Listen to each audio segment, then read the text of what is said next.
First drive after the fuel pump's been repaired. Hopefully she works.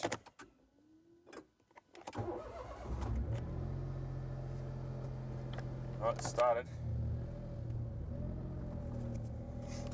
Okay, so the reason for today's drive, other than it's beautiful weather, is that we gotta go put some fresh fuel in this car. It's getting pretty windy again. I've got a feeling that it's gonna rain a lot again tonight, perhaps. Last night was a really crazy storm, so yeah, I wanted to go put some fuel in this car yesterday, straight after fixing the pump, but that didn't happen. So yeah, I wasn't about to take her out for her first drive in the rain. So now I should point out this car's only done 5,491 kilometers since new. She's a 2004 model, so it's been literally sitting in a warehouse for about 15 years.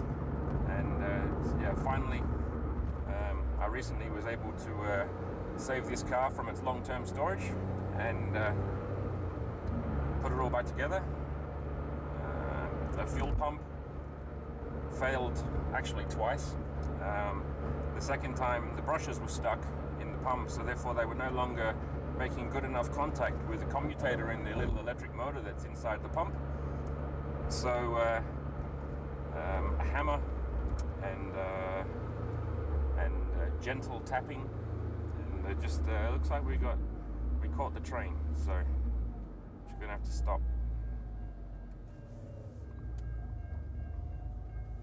Might even need some air conditioning today.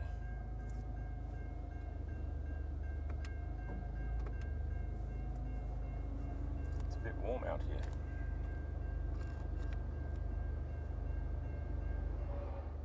Okay. A few bumps, sorry guys.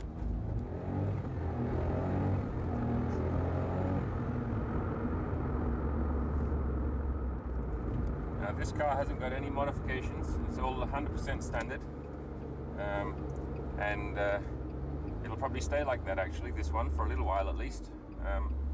With only 5,500 kilometers since new, this is sort of, I think, the Smart Roadster that could be the last one in the collection at some point, maybe in many years to come. These cars are not getting that easy to come by in Australia. I think there's maybe less than 200 left in all of Australia. So yeah, it's a rare little car here. I apologize for the squinting, but it's really bright here today, and I didn't think it'd be polite to wear sunglasses.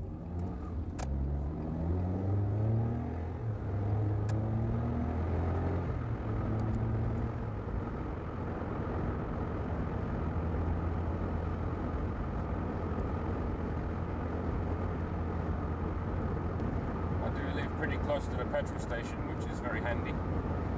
So we'll get some fuel and yeah, refresh the capacity of the tank in this little car, because obviously I did put some fresh fuel in there, about 20 liters, but there's already maybe 5 liters or less, hopefully, of really old, you know, like 15 or 16-year-old petrol in this car.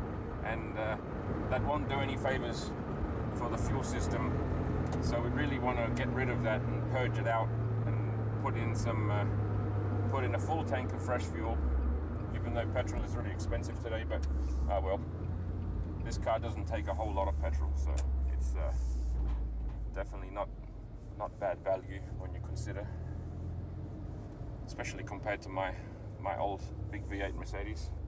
They use a lot of fuel. So anyway, I'm going to sign off here, because probably they won't allow me to have the phone running and recording and stuff while I'm putting fuel in. So I'll see you guys soon.